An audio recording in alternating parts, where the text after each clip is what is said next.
So, ito na nga mga kasari. Ito yung tsura niya nung wala pa siyang kisame. Ayan guys, tapos na siya.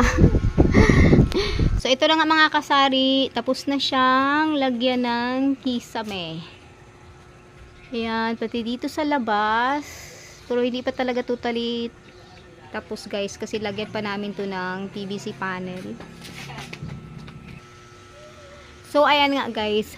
So, yung mga sabit-sabit ko dyan, binawasan ko siya. Tig isa-isa na lang para lang merong mapilian yung mga customer ko. Kasi hindi ko siya nilagay lahat. Gawa ng mainit sa pakiramdam pag maraming sabit-sabit. So, nilagay ko dyan yung mga shampoo. Ayan, yung mga stock ko guys na sinabit ko, binawasan ko yan. Para, maaliwalas tingnan. Tapos, yung mga stante ko, nilagay ko dun sa gilid. So, hindi pa talaga yan totally tapos. Nilagay ko lang yan dyan muna.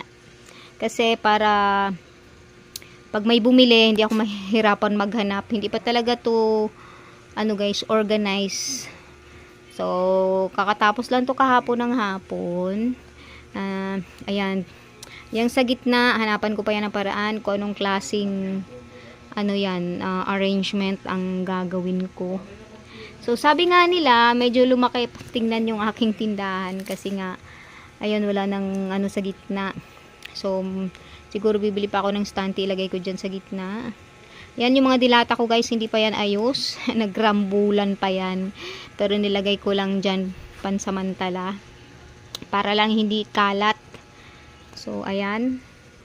So, dito naman sa kabila, dito ko yung nilagay yung mga soft drinks. So, yung mga sabon ko, dyan lang muna. Ayan. Yung mga maliliit lang na items nilagay ko dun sa loob. Yan yung chichirya ko. Kunti na lang. Hindi pa ako namili. Kasi hirap matambakan guys ng pamili tapos nagkalat. So, yan lang muna ang aking mga display ngayon na chichirya.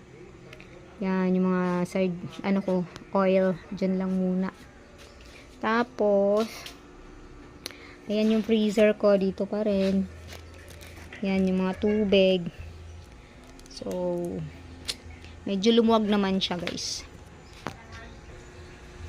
So, ayan. Yan yung aking tindahan. Thanks for watching guys. Magliligpit pa ako. Ayan. Thanks. Bye.